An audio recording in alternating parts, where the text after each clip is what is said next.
Hello friends, कैसे हैं आप सभी। मैं Shamsher Kaushik India news point पर आप सभी का एक बार फिर से स्वागत करता हूं। आज हम यहां महेंद्रगढ़ शहर के अंदर हैं और तस्वीरों में आप देख रहे होंगे बैकग्राउंड के अंदर कि किस प्रकार से महेंद्रगढ़ के अंदर जो पुराना अपना कोर्ट बोलते हैं, कचहरी बोलते हैं, या जो पुराना अपना किला है, महेंद्र सिंह राजा जी का जो किला होता था, उसके जस्ट पीछे देवीलाल पार्क जो बीती सरकारों ने जिस पे कभी काम नहीं किया और जिस सरकार ने छुड़वाया था वो अभी तक बनवा नहीं पाई। ये अब आज भी बहुत सारे ऐसे लोग हैं जिस उसको बनवा सकते थे, जो राजनेता वो लोग बनवा सकते थे, लेकिन वहाँ पर ऐसा कुछ नहीं हुआ। तो हालात आप देख रहे हैं तस्वीरों में, और इसी जगह पर ये बोर्ड आपको दिखाई पड़ रहा है। इस बोर्ड के ऊपर लिखा हुआ है कि ये जो पत्थर डाल रखे हैं, ये जो डाल के जाते हैं, तो ये लोग जो भी डालते हैं इनके ऊपर घास लगाने जैसा जुर्माना होना चाहिए। आप तस्वीरों में पढ़ सकते हैं साफ साफ। और इसी उद्देश्य से कि ये जो बोर्ड लगाया गया है, ये विकास हेतु लगाया गया है कि पार्क बन सके यहाँ पर। तो जिन्होंने बोर्ड लगाया है, संदीप मालड़ा जी ने, जो पहले भी इस तरह के बोर्ड कभी नेशनल हाईवे को लेकर, कभी दूसरी अन्य समस्याओं को लेकर लगा चुके हैं। तो इनसे आज हम एक मुलाकात करने के लिए बैठे हैं। इनसे जानेंगे इस विषय में कि ये क्या सोच समझकर आपने लगाया है और इसका क्या परिणाम रह सकते हैं, और क्या यहाँ के जन जो हैं वो करें और क्या नेता लोग यहाँ के करें। तो इंडिया न्यूज़ पॉइंट पर सबसे पहले मैं संदीप मालड़ा जी जो हैं हमारे युवा समाज सेवी और सभी की आवाज़ उठाने वाले, इनका स्वागत करता हूं। सर, आपका बहुत बहुत स्वागत है। धन्यवाद। और सवाल तो सिंपल सा वही कि बोर्ड जो लगाया है तो वो किस उद्देश्य से? उद्देश्य तो उस बोर्ड पे भी लिखा है मोटे तौर पर। लोगों ने बनाया था कि यहाँ देवीलाल पार्क बनना है। पीछे जो सरकार थी उसमें भी रहा, एक बार मुद्दा आया भी, उससे पिछली सरकार में भी आया कि देवीलाल पार्क प्रस्तावित है। अब वो पार्क तो बनेगा नहीं बनेगा पता नहीं मुझे, लेकिन वो डंपिंग ग्राउंड बना दिया। और आने वाले समय में भी अगर इसी तरह से चलता रहा तो लोग यहाँ कूड़ा करकट भी डालना शुरू कर देंगे। इवन एक कॉर्नर पे कूड़ा करकट डला भी हुआ है। हाँ, डल रहा है। वो छोटा है, आसपास के दुकानदार कोई थोड़ा बहुत डाल आते हैं, कर आते हैं, वो उतनी बड़ी समस्या नहीं है जी। आने वाले समय में मेरे ख्याल से बड़े फंक्शन किसी के यहाँ हुए तो वो यहीं कूड़ा डाल जाया करेंगे, क्योंकि एक जगह साफ़ रहती है तो वहाँ आप गंदगी नहीं करते। एक जगह पे गंदगी धीरे धीरे इकट्ठी होनी शुरू हो जाए तो फिर हम वहाँ उसको एक कूड़ा करकट का डंपिंग ग्राउंड ही मान के चलते हैं। तो बड़े फंक्शन के बाद भी जो कूड़ा कचरा पॉलीथीन वगैरह निकलेगा, लोग वहाँ डालना शुरू कर देंगे।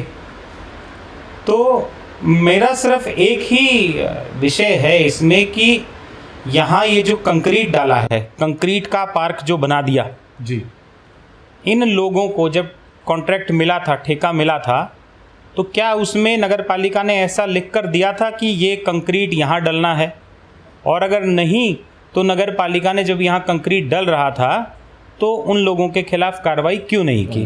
सही बात। दुकानदार कब्जा करता है, बाहर कोई अतिक्रमण करता है, कोई सामान रखता है, तो नगर पालिका वाले जाते हैं, उसको हटवाते हैं। ये भी तो अवैध कब्जा है। जी बिल्कुल। ठेकेदारों ने एक सहूलियत के हिसाब से नज़दीक जगह देख ली और शहर को जो है ये कंक्रीट पार्क में यहाँ इस हिस्से को बदलने की कवायद उन्होंने एक दुस्साहस किया है। और कौन सी जगह? ताऊ देवीलाल, किसान नेता, किसानों के मसीहा। और उस पर भी ज़्यादा गंभीर तब हो जाता है ये विषय जब उनके वंशज, उनकी विचारधारा तो सभी लोग मानते हैं, सभी राजनीतिक पार्टियां ये कहती हैं कि हम ताऊ देवीलाल की नीतियों पे चलते हैं, हम किसानों के हित की बात करते हैं, वो चलो विषय अलग है। लेकिन उनके वंशज जब स्वयं हरियाणा में सत्ता में बड़े मजबूत भागीदार हों, तब ताऊ देवीलाल पार्क का ये हाल। तो मैंने इसके माध्यम से प्रशासन से निवेदन भी किया है और एक तरह से प्रशासन से सवालिया निशान भी खड़ा किया है कि क्या ये जो दुस्साहस ठेकेदारों ने किया है, ये जो उन्होंने गैर कानूनी हरकत की है एक तरह से, उसके जुर्माने के तौर पर क्या प्रशासन उन ठेकेदारों को ये हिदायत दे पाएगा कि ना सिर्फ ये कंक्रीट यहाँ से उठाया जाए, बल्कि इस कंक्रीट को उठाने के बाद इस मैदान को समतल करके यहाँ घास भी लगाई जाए, ताकि जब लोग यहाँ से निकलें तो उनको एक सुखद अनुभूति हो। जी बिल्कुल। और यहाँ पर ताऊ देवीलाल पार्क बनने की एक उम्मीद भी लोगों में जगे, इसके नाते ये फ्लैक्स हमने यहाँ लगाया है। अब ये संदेश सत्ता में उनके जो वंशज बैठे हैं, राज्य के हमारे माननीय उप मुख्यमंत्री दुष्यंत चौटाला जी के पास तक पहुंचता है, उनकी पार्टी के जो यहाँ कार्यकर्ता सब लोग जो उनके पदाधिकारी हैं वे पहुंचा पाते हैं जी, या उनके पहुंचाए बिना ही वो इतने सक्षम हैं कि वो इसके ऊपर प्रशासन से कार्रवाई करवा ले जाएं। अब तो बस यही सब देखने की बात है। जी। अच्छा, एक विशेष बात इसमें मैं आमजन को ये जानवाना चाहता हूँ, बताना चाहता हूँ आपके माध्यम से कि देवीलाल पार्क कब छोड़ा गया था और कितने साल हो गए, और क्या इस पर कुछ प्रोग्रेस है, नहीं है? प्रोग्रेस नहीं है वो तो दिख ही रहा है। जहाँ तक मेरे ध्यान में आता है, ये कांग्रेस की सरकार के समय का प्रस्तावित ताऊ देवीलाल पार्क है जी।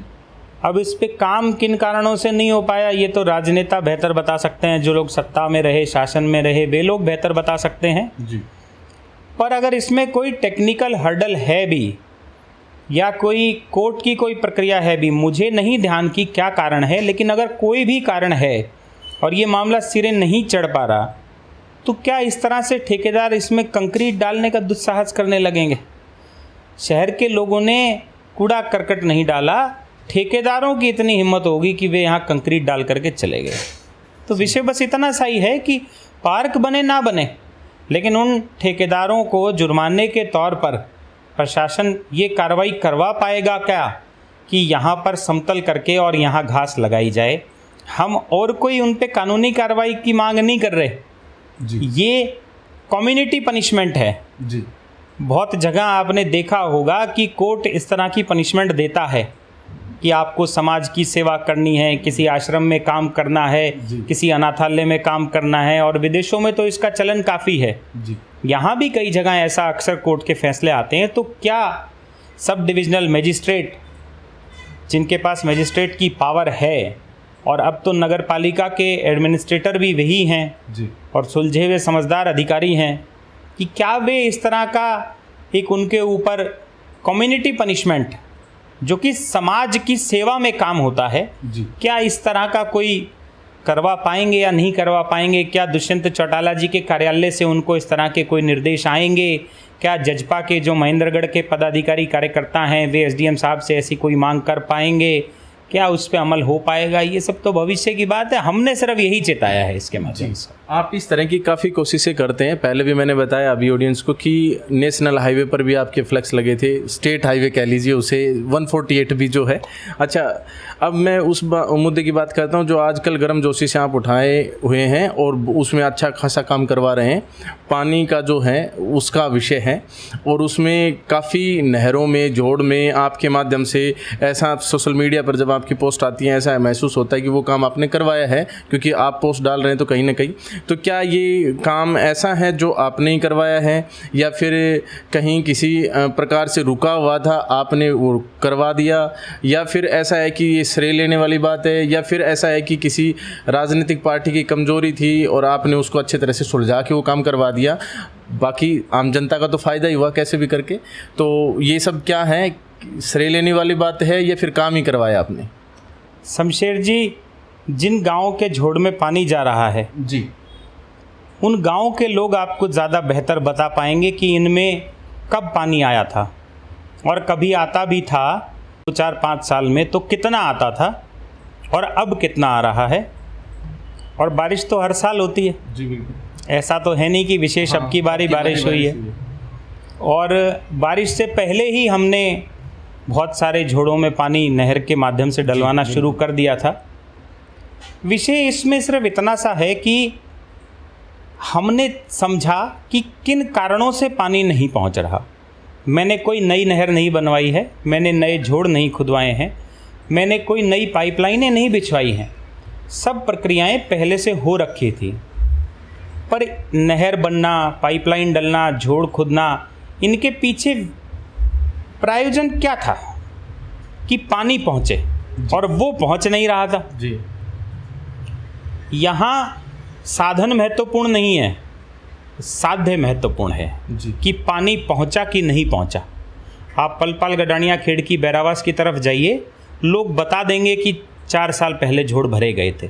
मैंने नया कुछ नहीं किया जी। लेकिन मेरा सवाल ये है कि 4 साल पहले भरे गए थे और अब भरे जा रहे हैं। बरसात तो इस 4 साल के दौरान भी हुई, तो इस 4 साल में वहाँ जो पानी पहुँचता, उससे जो वाटर लेवल रिचार्ज होता, उसका तो हमारा नुकसान हो गया ना। जी बिल्कुल। वो पानी हमें मिलता तो हमारी पैदावार बढ़ती, हमारे जमींदारों की मोटर पर कम लोड पड़ता, उनकी मोटर कम जलती, उन पर आर्थिक बोझ कम आता, ज़्यादा पानी से उनकी पैदावार बढ़ती तो ज़्यादा पैसा आता। जी। ये जो नुकसान हुआ 4 साल के दौरान में, आप अगर इसको हिसाब लगाने बैठेंगे तो ये लाखों नहीं करोड़ों रुपए का नुकसान आएगा। बिल्कुल। तो ये एक नहर या एक झोड़ के पानी का विषय नहीं है, ये करोड़ों रुपए के नुकसान का विषय है। जी। ये करोड़ों रुपए का नुकसान हम बचा सकते थे अगर हर वर्ष वहाँ पानी पहुँच रहा होता। हमने सिर्फ विभाग से तालमेल करके गांव के पूरे सहयोग से जी। 7 गांव के लोगों को भी जागरूक किया और लोगों की मजबूती मिली भी, और लोग उठे और अधिकारियों के पास गए, पहुँचे। हमने भी तालमेल बनाया। हमने सिर्फ इस तालमेल के नतीजे, बिना कोई नई नहर बनवाए, बिना कोई नया झोड़ खुदवाए, बिना कोई नई पाइपलाइन बिछवाएं, पानी जरूर पहुंचा दिया। बहुत अच्छी बात है। अगर सतनाली की बात करें जी। तो सतनाली में तो 30-35 साल पहले जिन नहरों का नेटवर्क बना था, जी, उनके रिहेबिलिटेशन के एस्टीमेट भी नहीं गए हुए हैं, जबकि हरियाणा के बाकी सब हिस्सों में नहरें नई बनाने की प्रक्रिया या तो चल रही हैं या अधिकतर नहरें बन गई हैं। जी। उनके तो एस्टीमेट भी नहीं गए हैं। अब हम विभाग के साथ तालमेल कर रहे हैं कि कोई एस्टीमेट अगर पेंडिंग है तो वो भिजवाया जाए, किसी में अगर कोई क्लैरिफिकेशन लगकर वापस आया है तो उसको भी ठीक करके भेजा जाए।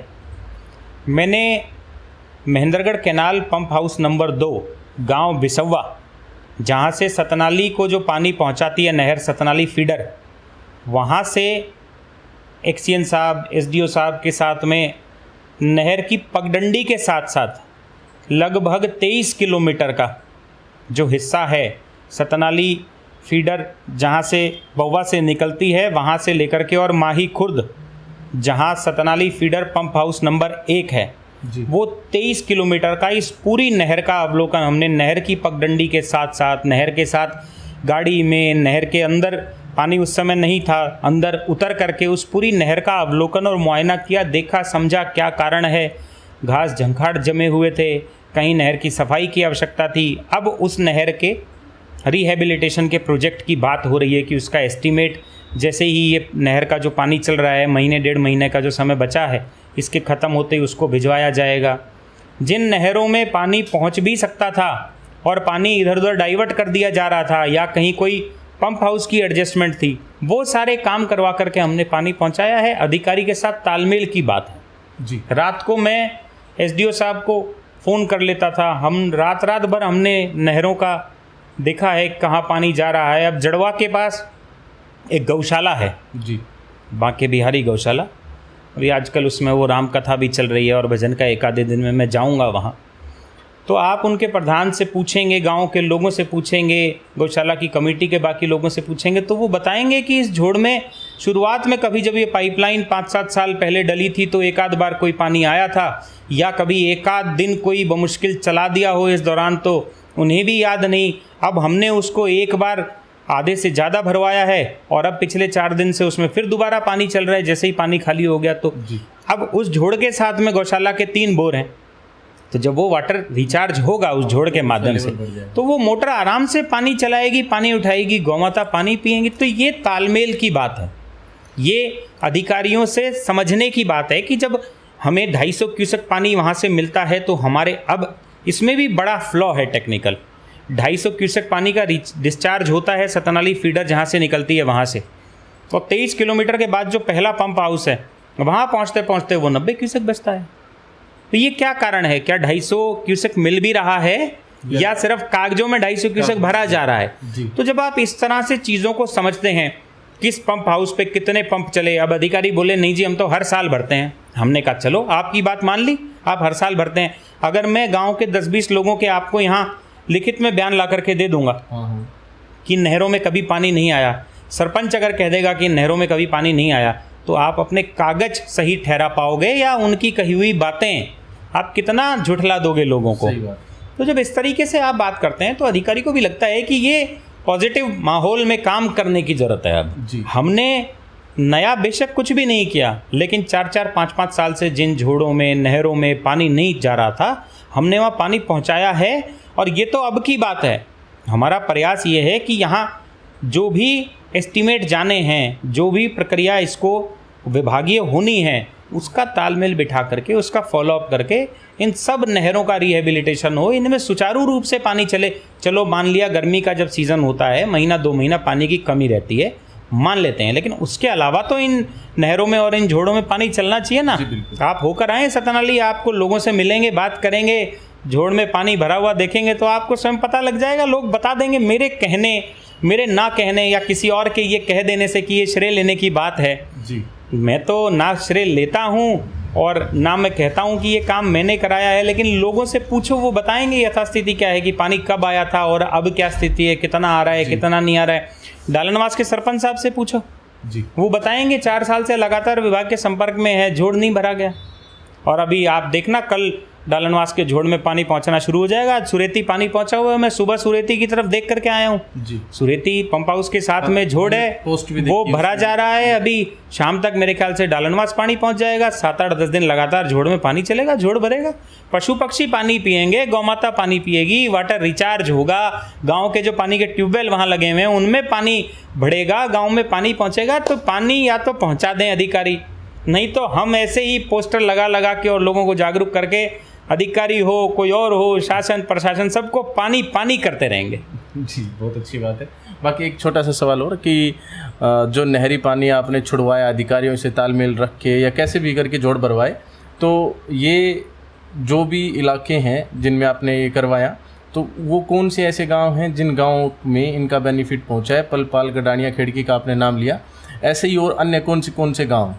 आप सतनाली ब्लॉक के जितने भी उधर के गांव पड़ते हैं, आप नावा चले जाओ, आप डिगरोता चले जाओ जी, आप बारडा चले जाओ, इनमें अब पानी पहुंच रहा है पिछले 3 दिन से। इससे पहले हमने बांसड़ी गांव पड़ता है, जड़वा गांव पड़ता है, जड़वा की ढाणी है, जड़वा के साथ में गौशाला है, उसके बाद आप सोहड़ी आ जाओ, उसके बाद चाहे सतनाली का झोड़ो। तो ये सारे जो सतनाली ब्लॉक की तरफ के इलाके पड़ते हैं, जो गाँव पड़ते हैं, इन सब गाँव में जो झोड़ खुदे हुए हैं, जो नहर से कनेक्टेड हैं, उन सब में तो अभी पहुंच रहा है। हमने ये भी आइडेंटिफाई कर लिया है कि किस गांव में झोड़ नहर से कनेक्टेड नहीं है, उसके एस्टीमेट गए हैं कि नहीं गए हैं तो कहाँ अटके हुए हैं, जिसके नहीं गए हैं उसका विभाग कब तक बना देगा, नहरों के रिहेबिलिटेशन के प्रोजेक्ट कब तक जमा कर देगा। इन सबको लेकर के, चाहे एसई साहब का कार्यालय हो, चाहे एक्सीएन का हो, मैं दादरी स्वयं जा करके, एक्सीएन दादरी बैठते हैं, मुझे लगा कि वहाँ जाने की आवश्यकता है, मैं जाके आ गया। मुझे लगा उनको स्वयं लेके जाऊं और नहर दिखा करके लाऊं कि ये स्थिति आप एक बार देखें और समझें, और फिर आगे उसके ऊपर जो भी ज़रूरी प्रक्रिया है वो शुरू करें।